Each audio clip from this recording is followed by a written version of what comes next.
It's okay. All right. Good afternoon, everybody. Everybody hear me okay? Yeah? Wow, so far back. It's like church. All right, we'll get going here. I'm pretty sure everyone knows who I am. I'm not going to introduce myself today. But I am very happy to be here. I was not able to attend in the December show. It actually was the first Coffee with Carlsen I have ever missed. So I was very sad that I was not able to be here, but Elise hooked me up on an iPad. So I felt like I was here. I was able to enjoy it with you all. So glad to be back. Glad to see everybody healthy and wonderful. Again, welcome to Coffee with Carlsen. This is our next to last one. We'll have one more next month. Gratefully supported by Northwestern Medicine. So continue to support that organization. I hope you all got your coffee mugs. I know a couple folks got them today, so great. I've already used mine several times, so I did appreciate that. I put a little Theraflu in it earlier when I was out. Thanks to Bill again for supporting us in this great event. Also wanted to thank our fans for bringing in the socks to Safe Passage. I know, Carol, you got a bag in your car there. I'm going to grab it later. Yep, but that's really appreciative. I know I saw many of you bring in the socks for Safe Passage, and they did want to send along their thanks for that. If you've noticed in the arena, I know we haven't been there a lot lately, but the Victory Pub is open on the west end of the arena. So please go by and enjoy that space. There's a cute little rug and pillows on the little seating area, courtesy possibly of me. It just looked so static and like guys put it together. So we put some nice little touches in there. I think it looks really nice. So real quick, some upcoming events and to keep you aware of. I would say this as far as upcoming events goes. And besides Sally in this room, everybody else, please check their emails as often as you can as it relates to upcoming events and games. Only because Sally doesn't have an email, but Joyce tells her the information. But seriously, please, she has to call her, and that's great too. But please pay attention to that.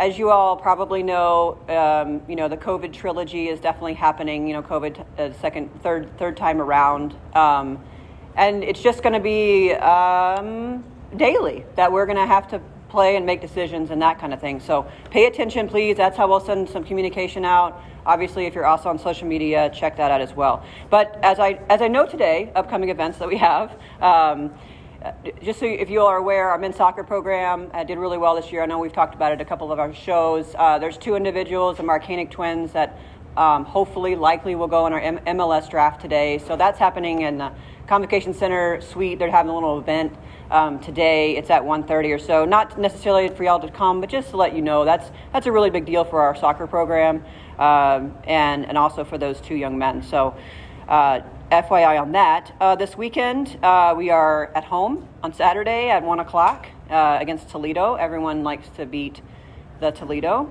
I do. Couple things that we've sent out. We're having a fan meet and greet. It's also alumni weekend, so we expect some alumni to come back and be part of our festivities. There's a fan meet and greet, and the team will be back there too after the game in the South Lobby. Also, Marky Freeman, if you all remember her, she's coming back with her book that she's written to do some book signing and meet and greet, things like that. It's also, the men will be back. It's a doubleheader with the men, so we'll finally see them back in action. I know it's been a long time. I wanted to update you too on January 26th. It is going to be an 11 a.m. game. We originally were going to do Education Day that day. As you probably can imagine, the schools are in a bit of a decision-making process. A lot of the schools aren't allowing field trips this month. So we're still going to have it at 11 a.m. We really can't change the game time because Kent's already made plans, travel plans. So it'll just be what it is, and we'll do our best to make sure that obviously everybody in here knows about it, and we'll fill the arena the best we can. On February 2nd is National Girls and Women's in Sports Day, and we're also having a clinic for kids that day, right before the game. There's information in your little tri-fold there, so if you have any little buddies out there that want to come to that, it's free. And then sort of tentatively mark your calendars. Well, I'm going to skip that because nobody knows about that yet. We still have a game to make up against Akron, and we're still working on rescheduling that as well. I know another game that's important to you all and exciting is the Play for K game. That's going to be on February 12th as it stands right now. So get your pink ready. I know the kids will be excited to wear those outfits. Lisa, you ready, girl? All right.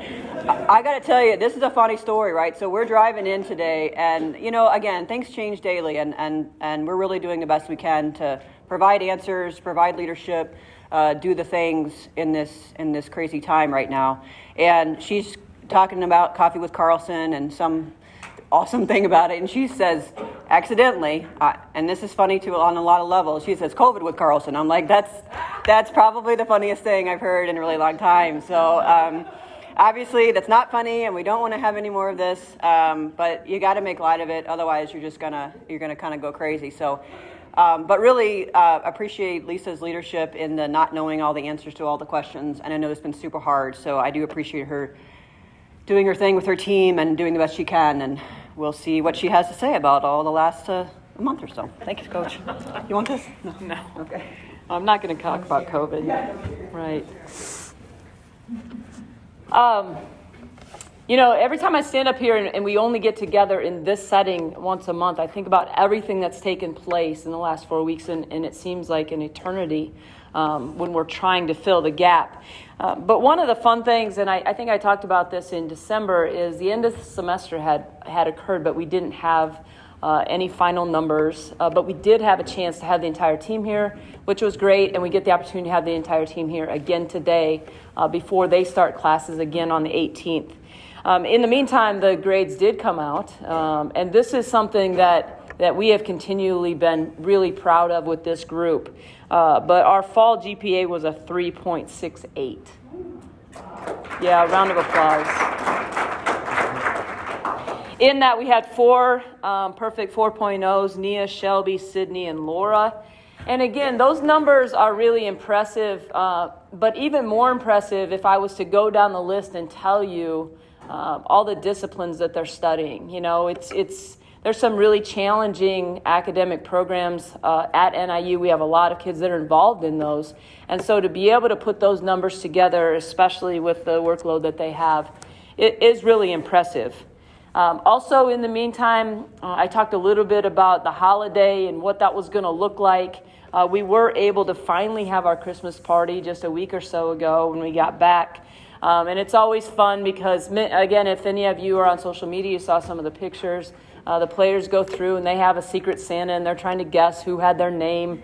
And every year there seems to be kind of a theme. Socks was definitely a big one this year. It seems like socks and candy this year. Sometimes it's candles, sometimes other things, but near as I can tell, socks and candy were the biggest secret Santa gifts. At the time, we were also able to make holiday cards for the adults at Hope Haven. I talked a little bit about that. Unfortunately, we haven't been able to deliver them yet just because they are a little bit on lockdown, but they're ready to go, and the players did a great job and had a lot of fun putting those together.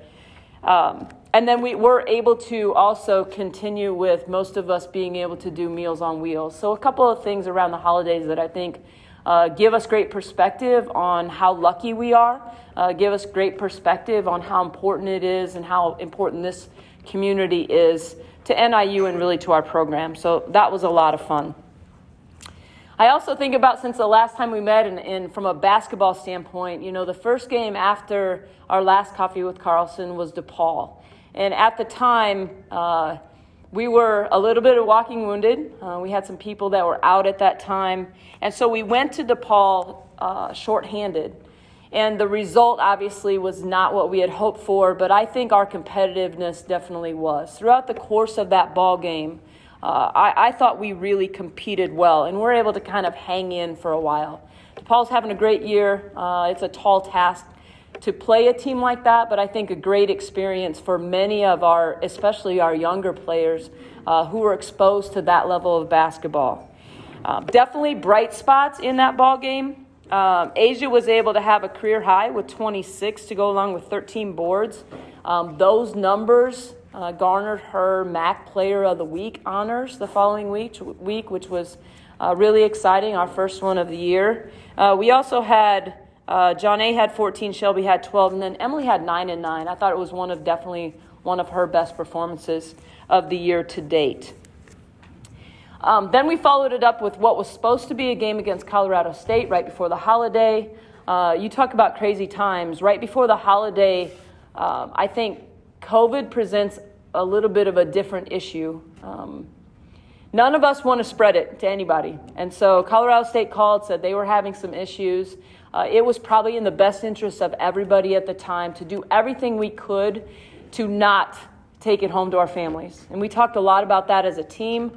And again, that game was canceled in retrospect, I think probably in the best interest of everybody involved. And that's something that we won't make up this year, but hopefully we still get an opportunity for Colorado State, which is a great program, to come back to the Convocation Center potentially next year. Then we came back after the holiday and we opened up at Central Michigan, a place that has not been very easy for us to win. And really for a majority of that game, when I went back and watched the film, we did some really good things. At that time, we were able to get a couple people back on the floor for the first time in almost a month, which is hard. It's hard to sit out that long. It's hard coming back from injury. But the opportunity to put a uniform back on was really exciting, and we were a little bit closer to full strength. Asia followed her DePaul game up with 23 and 17 in that game, which again are great numbers. Shelby had a double-double also with 16 and 12. And so regardless of the outcome, which is always important to us, I think we looked at that game as there was some definite positives. Then we came home and played Ball State.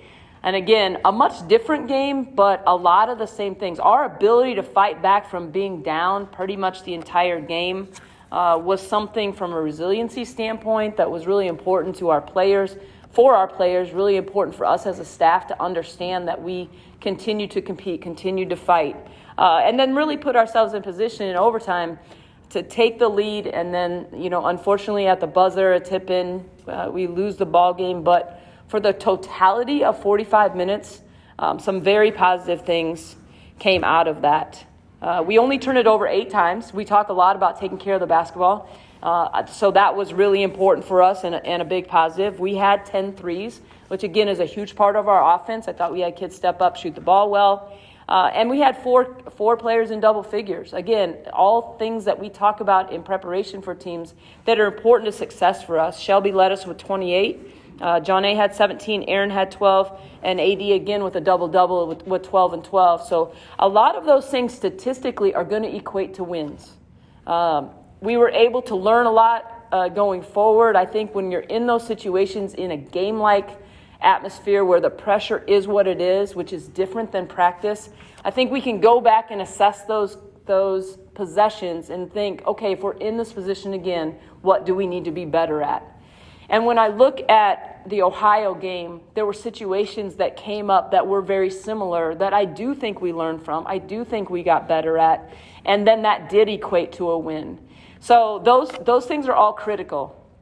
Having not won in Athens since 2013, so I had never won in Athens, which again, if any of you follow social media, I think that's really funny to pour cold water on somebody in the locker room, which, I guess I will take that anytime it follows a win, but I'm not going to lie, it was a long ride home. Ohio's a team that was picked to win the league, and they have Cece Hooks, who's the reigning player of the year and 3-time defensive player of the year, and I thought for the most part we did a really nice job on her.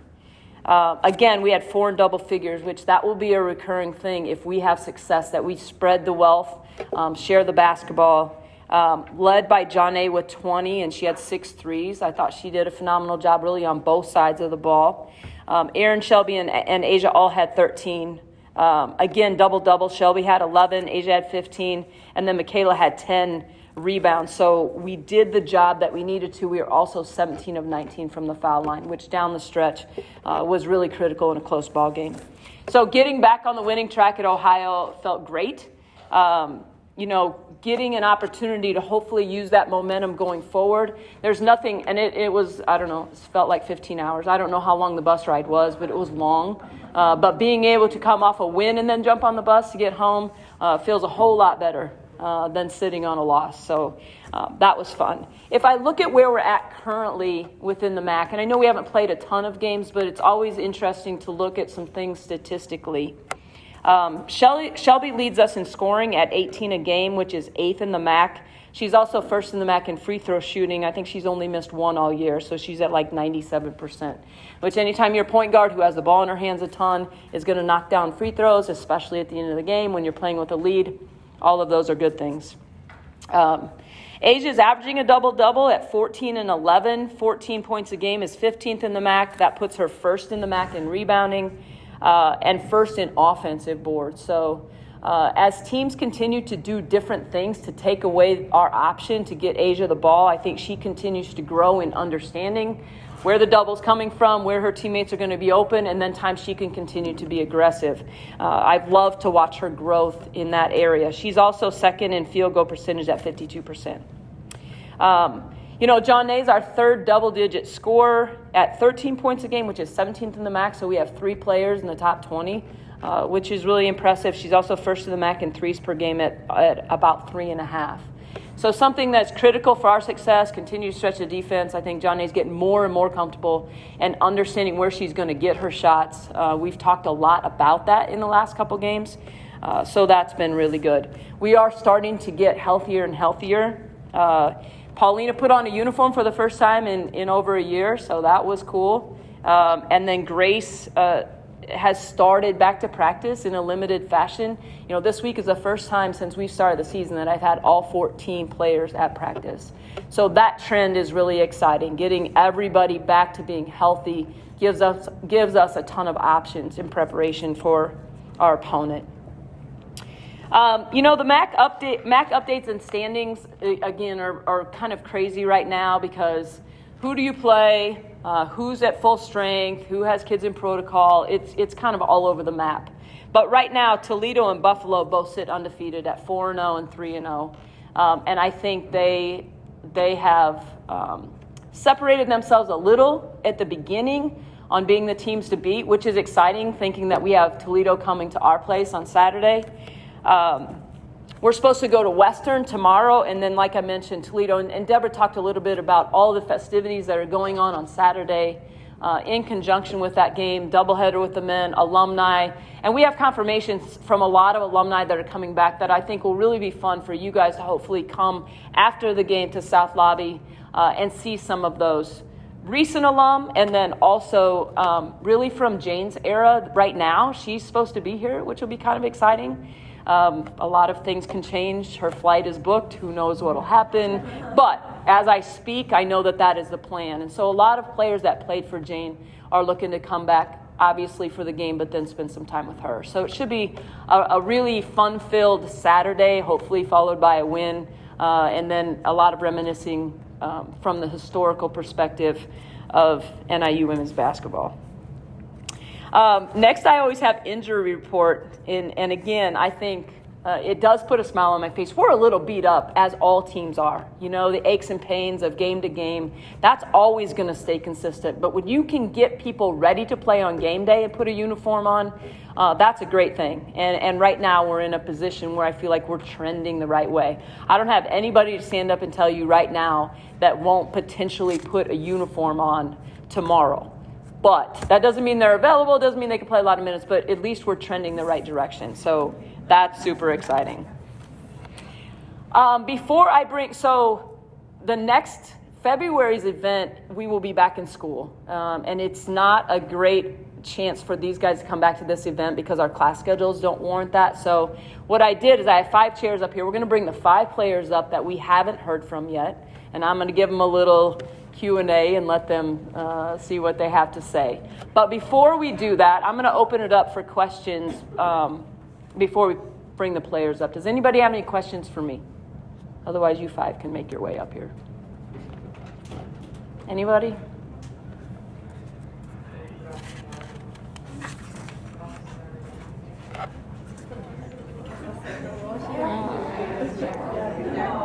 do we have a microphone, a handheld?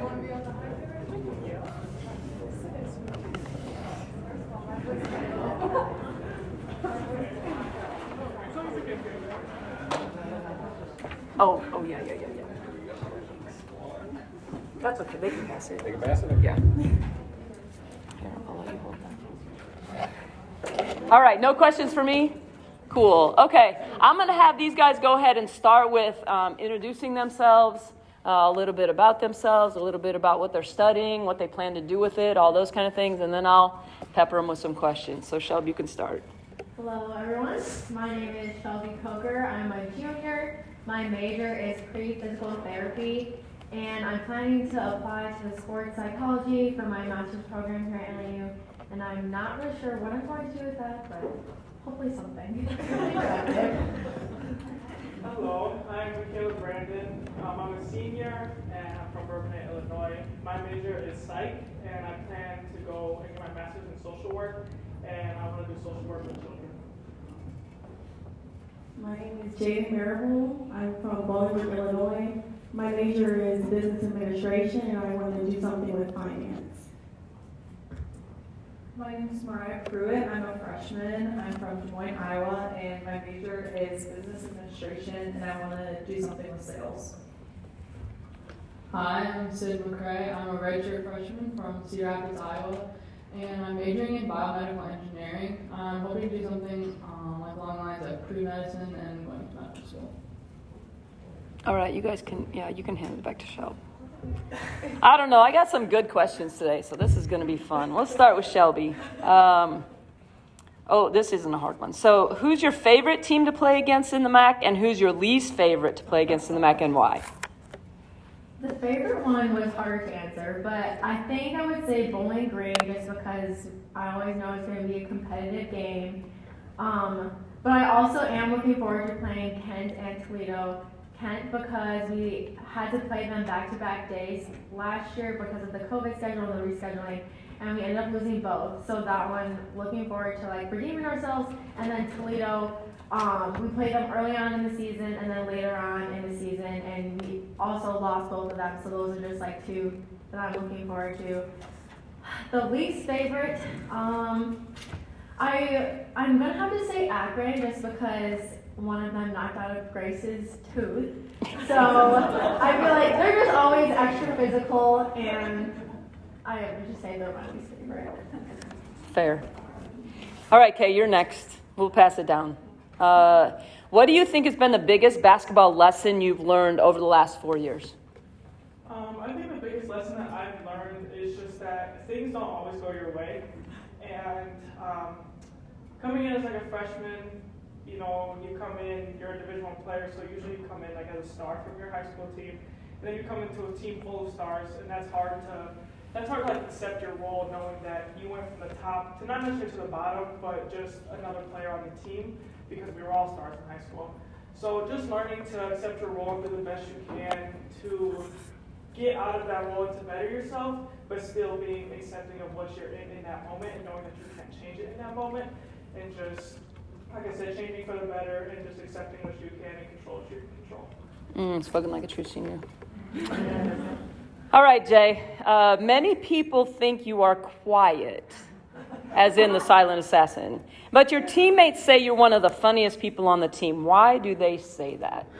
I'm not really sure. But I think that just goes along with my personality. I feel like this year I was able to become closer with my teammates and really just be comfortable around everyone to show who I really am for my personality. So yeah. Any of you guys have anything to add to that? Why you think she's funny? No? Nothing that you want to share? That's fine. Okay, Mo, this is a good one for you. Some would say that you love TikTok. What's been your most liked post or dance and that you've done so far that you think is the... I'm not doing it. Well, maybe they'll go and like it then. I need some more followers, so I wouldn't See? This isn't my most liked one, but it was my favorite one I've done. I did one with my mom while I was home over break, and it was 11 o'clock at night. We're in the living room for 2 hours trying to learn this dance. The only bad thing was that I did have people tell me my mom was a better dancer than me, so that was a little bit embarrassing, but it was fun just doing it with my mom. That's good. Get her a follow, right? More likes. All right, Sid. So you mentioned that you're a biomedical engineering major. What are some other things that you've been involved in since you've been here at NIU? So last year I had the opportunity of being a part of what's called Research Rookies at NIU, and that's a undergraduate research program. And I got the opportunity to work with a biology faculty member, and he kind of went through a different project that was in my area of interest. As a result, I got the opportunity to do research every week in a lab at NIU, which is really rare, especially for like undergrad students. And then as a result of my experience last year, this year I'm actually a research ambassador, so my job is to kind of promote research on campus. I work with a small group of research rookies, and I help to promote research and help them through their individual research projects as well. So I've been really grateful for the opportunity to do that. Cool. All right, Shell, back to you. What are some of your favorite things to do besides play basketball? One thing would be with Paulina, we make some tie-dye sets, so over Christmas break, we definitely started that up, and it's just a good way to spend time in the break, especially without any school. And then recently I also just got a Cricut, which is like a cutting drawing machine that you can design things on, and I just play around, have some fun with that. Creativity, that's good. Okay, so you were voted a captain this year by your teammates. What does that responsibility mean to you, and what have you enjoyed most about the challenge? It means a lot to me that my teammates trusted me enough to be in this position to be a leader on this team. So just want to thank them for that. And then the opportunities that I've had with this role, the thing that sticks out to me the most is the relationship that I've built with my teammates. And I'm not one that's a very good communicator, but as a leader, like I know that I have to talk to my teammates more, check in with them more, not just see them on the court. So I think that that's built me some better relationships in that area and some more trust in that area. And I really enjoy that because, I mean, it's my last year here, and I love all these people to death, and I'm going to miss them. And those relationships, I hope, are lifelong. Oh. All right, Jay. So last year was your freshman year, and it was different in a lot of ways. Starting out this year with everyone back on campus, activities happening, fans back in the stands, what's been the best part of your sophomore year experience? I would definitely say, over the summer, I was able to spend more time with my teammates, which we weren't able to do last year because of lockdown and quarantine. So I feel like I was able to become closer with everyone. So I think it was a great bonding experience this whole summer we had, and leading up to now break, and just spending time with everyone because I am a quiet person, so I think that was needed this summer.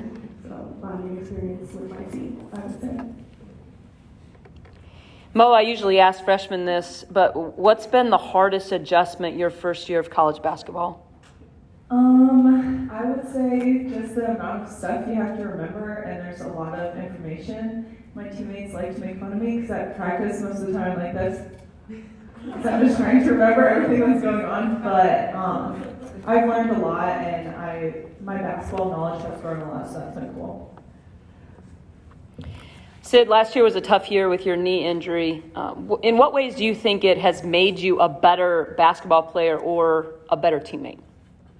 Yeah, I definitely think it's changed my mindset a little bit.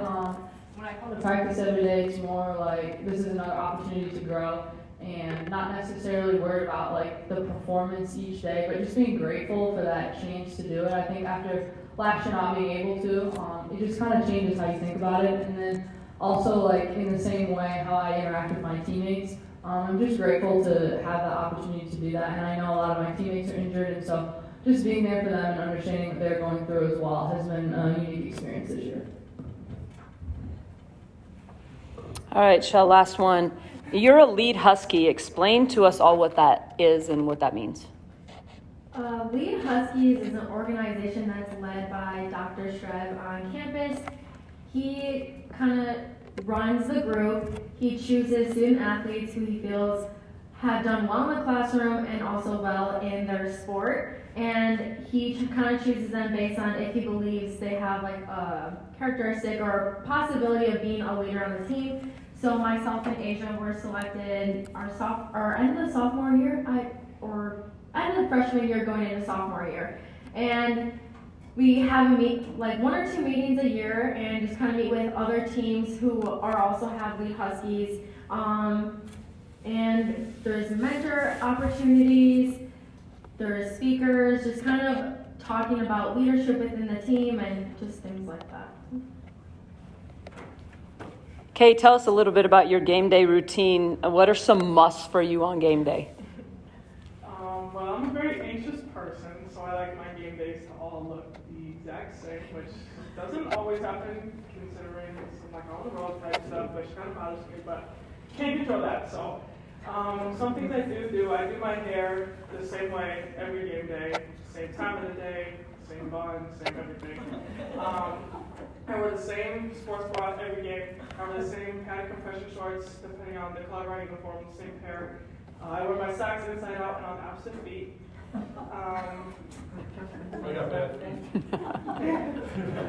Let's see. I also, when we go home, like after we eat, I always change. Which this year we do like our walk-in fits, so like I look a little nicer. But the previous years, I never wore what I wore to the gym for like shoot around. I always change my outfit so it's different from everybody because I don't like to always match. So just to be a little different there. And and Jane always rebounds for me. If Jane doesn't rebound for me, I feel a little different, a little awkward. So she's always my rebounder in my same game day shooting routine at 9 o'clock. All right, Jay. You get a chance every day in practice to go against one of the best guards in the league in Shelby. What does she teach you? I believe Shelby challenges me and pushes me every day. I believe she's a very hard worker and she demands that of myself and everyone on the team as well. I think she sets a great example of being a great leader on and off the floor and just demanding the offense. We both play point guard as well, so I have a lot to learn from her as well, and I'm just glad to play with her, so I'm sorry. Yeah. Mo, what's your favorite part of being a Husky? I would say just getting to, like, all the people I've met, I absolutely love my teammates, and I've definitely met some lifelong friends, and yeah, I just love coming to practice every day and talking to people and just hanging out, so definitely the people. Sid, what's your favorite thing about road trips or away games, and why? My favorite thing is when we win and get road game ice cream. But I would say besides that, I really like getting to travel to different places. This year we got to travel to Harvard in Boston, and that was really cool to get to see a completely different part of the country and a prestigious school in the Ivy League. So that was really exciting. So I'd say just the places that we get to go. All right, let's give these guys a round of applause. Sid's little story about Harvard there. I think the funniest thing that I heard from that trip was, so we're pulling up to campus, we're going to do shoot around, and Mo turns to Sid. And she says, Sid, you could find your husband here. And Sid's like, I know. It was really funny, you know. That is good. Did you find anybody?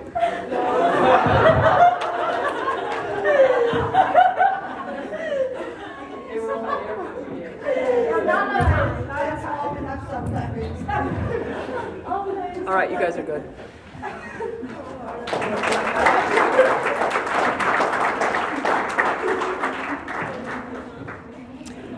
All right, it is my pleasure at this time to introduce Coach Connie Teaberry, our Director of Track and Field and Cross Country.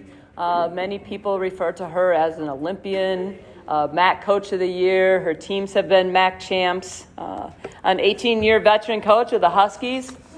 And she's going to talk a little bit about track, field, and cross country. And I think she's got staff here as well. So, Connie, tell us all about it. Thank you so much. I first wanted to say that this is what's been missing. COVID has changed so many things, and I think it's been a year and a half since I've been able to come and speak to you all. So first want to say thank you so much for your support. COVID last year was extremely hard for the student athletes more than anyone, and the coaches took a toll on us as well. All the changes and the testing, and so to have you all still here, and by our sides and rooting for us, and we feel that love, is second to none. So thank you for having me again this year, and that I really and truly miss this. We haven't had a whole lot going on right now. We had one meet in December, so I'm going to actually go backwards. Since I haven't seen you all in the year and a half, we actually ended up our indoor season as MAC champions, and it's the first time that the program, thank you, has been able to do that, and we're looking for it. We got a taste of it now, and we just want to keep plugging away at that. We had some great things happen with Ashley Touch. She won 3 actual events in that one meet. And we had other ladies come on that stepped up and were MAC champions in second team or first team all MAC athletes. We had freshmen step up, to get second place in their events in the hurdles with Scout and then the 400 with Kennedy. But what it really took was all of the small points. Those ladies that maybe they aren't the champions or they weren't on the podium, but they were able to get those small points that we needed. So we ended up scoring 127 points, the most that we've ever scored. The next team was 23 points behind us, and that was Akron. We're also the first program that's a single gender program to ever win a MAC championship. So those little things like that is what's keeping us going through this COVID. COVID's not over, it's still here. We still have a lot of hoops that we have to jump through, and we're getting reports daily, as what we're going to do now. But what I can say is the student athletes are working extremely hard. They're working extremely hard to make sure we can do it again. Outdoor didn't happen as well as we wanted it to last year. A lot of other teams brought back, I'm gonna call them COVID athletes, so they still had that COVID year that was taken away from them in 2020, and they brought them back. We couldn't afford to do that. We didn't have enough scholarship money to do that, so we got hit a little bit harder when it came to outdoor. Now we're back. The team looks a little bit different. It's a setup of different. Fortunately, and happy for him, Coach Myers got a head coaching position at Tulane. And with that, when you have a coach that's good, some of your athletes want to leave with you. So right now on our distance side, and Coach Marino will talk about that a little bit more, we don't have as big numbers as we usually have because that happened right at the end of the summer when he got that position. But what I tried to do during the summer was pad the other side. I didn't know what Coach Marino would want, but I know what we needed on the jumps and the sprint side. So we kind of brought in some graduate students from South Carolina and Arkansas, Pine Bluff, Missouri State, to try to fill in that void till Coach Marino gets everything back going the way he wants it to go. So I still think we have a shot at winning it. It may not look the same as we did it last year, but it's still a possibility for us to get another trophy up in here. And then once we get things rolling the way we normally do, then we'll look a little whole, I should say, a little bit more whole. Again, like I said, the student athletes are working really hard. Right now, we had one meet in December. We ended up with 2 All-MAC Athletes of the Week, Khadijah Campbell and, forgetting my other one, Jasmine Smith in the long jump, so field in the sprint event. And we just want to keep having those type of performances day in and day out. Our next competition is this weekend. We're actually having at Grand Valley State University. This is where we see who really did something over the break, how many people were able to work out. For track and field, it's kind of hard because they can't go outside, but distance girls do, which I think is kind of crazy, Coach Marino. But if I tell a sprinter or a jumper to go outside and run, they're going to look at me like I'm crazy. They might quit on me. So, just trying to get back into shape. Same thing, trying to keep the injuries down. We have to go a different route with our recruiting. We put a lot of money into individual athletes. So we don't have big numbers. So the best thing for us to do is make sure we're working hard, but we stay healthy. And that's what we try to do so we can get those big points and then, like I said, fill in the smaller points. So next meet is Grand Valley. We'll have indoor all the way through the end of February where we have our MAC championship, and just really appreciate you all rooting for us. So I would like to now bring up Coach Marino so he can tell you a little bit about the cross-country season and what the ladies might be able to do in the indoor and outdoor MAC championships for track and field. Coach Marino, our new coach.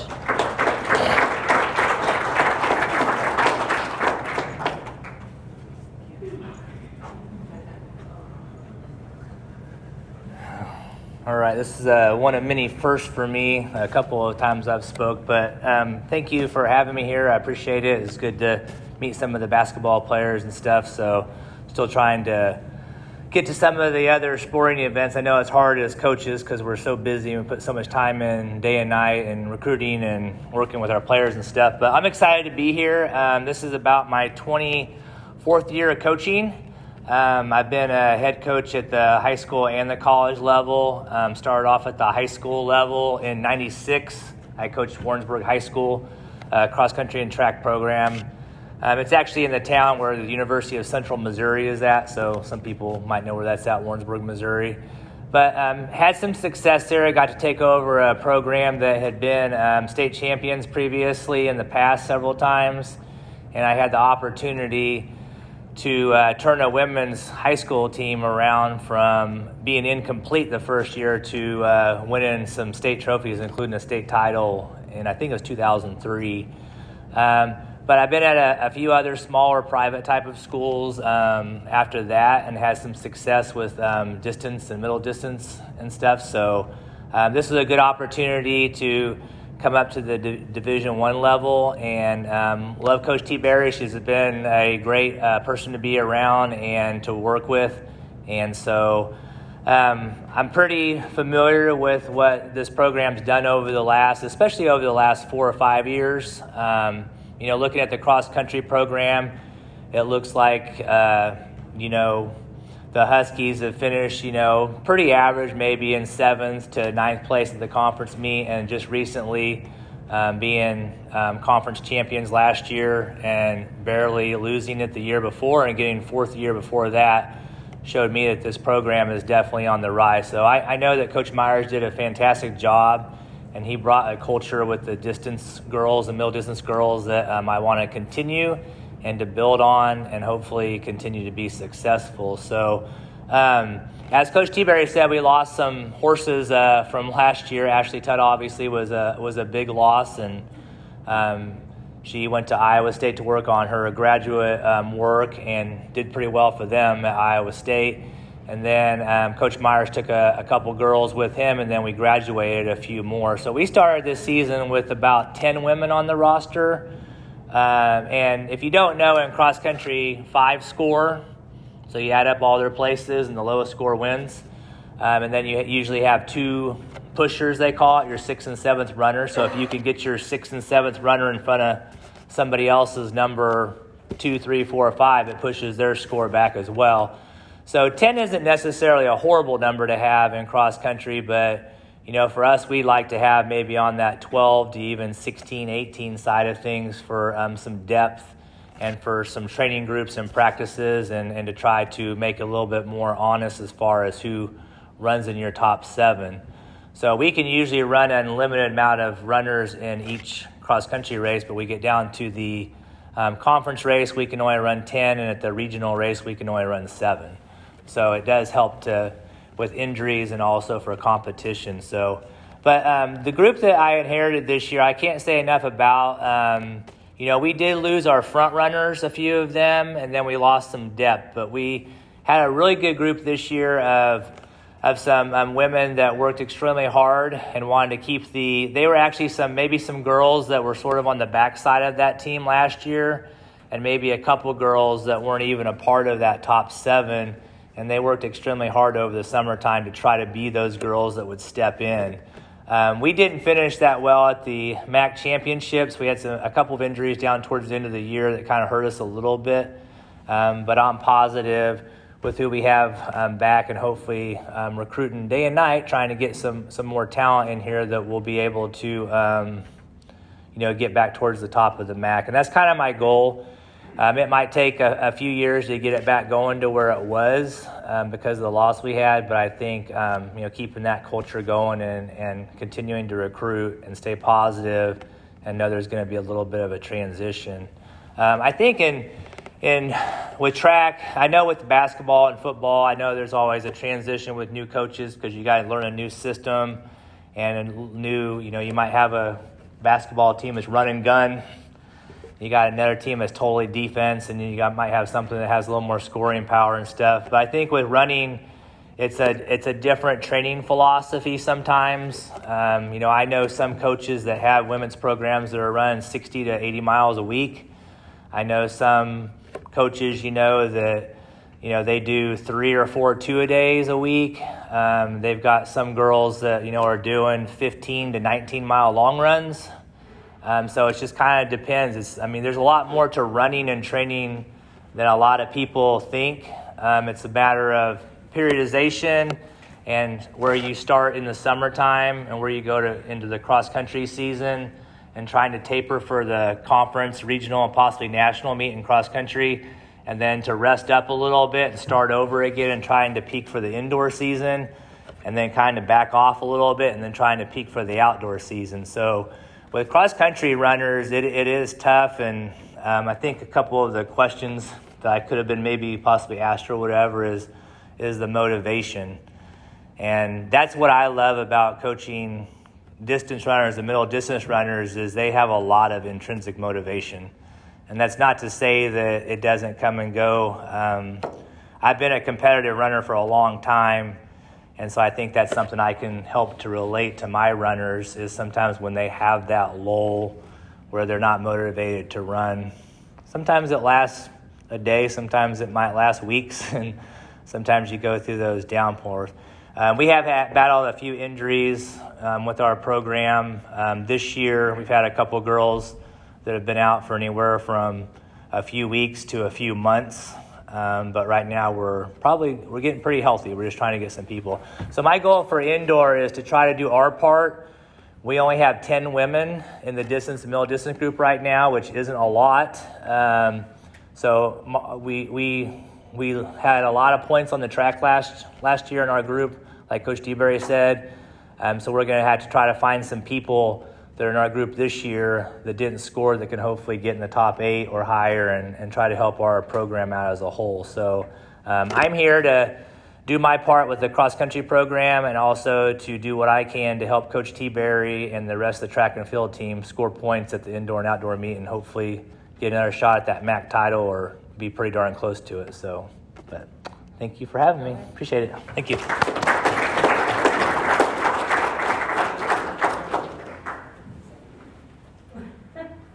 If I can have the 5 student athletes that were up here come up, you guys can help with the drawing.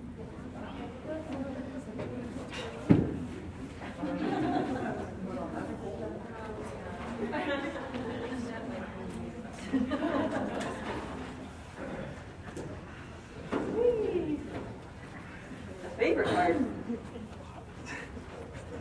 All right. I have to follow up on Coach Teaberry's announcement on her MAC championship. The indoor, we've been working a long time with campus to be able to light the Home Student Center red for certain special occasions. And if you all have ever worked in higher ed, getting anything approved, it's a lot. Anyway, so it took us a little while to get it done, but we got it done timely enough to light the tower red for her championship, which was really cool. And we happened to be coming back that night up Annie Glidden on the bus. And if you were, awake or whatever, you saw it. And I was like, I might have said, it'd be cool to come home to, And so hopefully that happens soon for us too. But anyway, all right. I just wanted to add that in there just really quickly. I'm all for that. No, I love that red lighted thing. It's so fun. And I think you guys will like it too. All right. Sorry about that. 294-738. 738.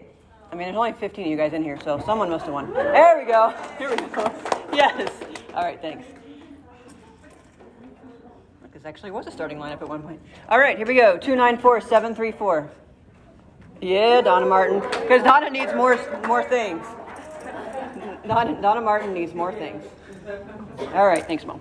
294-730. I pretty much think Joni Prim wins every single week. Oh, here we go. Yeah. Right. Got distracted. All right. 294-735. Whoever came in right with Joni. 735? Yeah, girl. All right, last one. 294-725. Oh, Joyce. Hey, you guys, that's it. Yeah, yes. At the table up there are the cards for the kids, and then the 5 that spoke today are on the tables, but then if you missed a month, they're back there too. So kind of cool little collectibles. I think that's a really cool feature that we added this year. So, okay, well, we'll see you all on Saturday, if not before. And Coffee with Carlsen next time is February 15th. See you later. Go Huskies.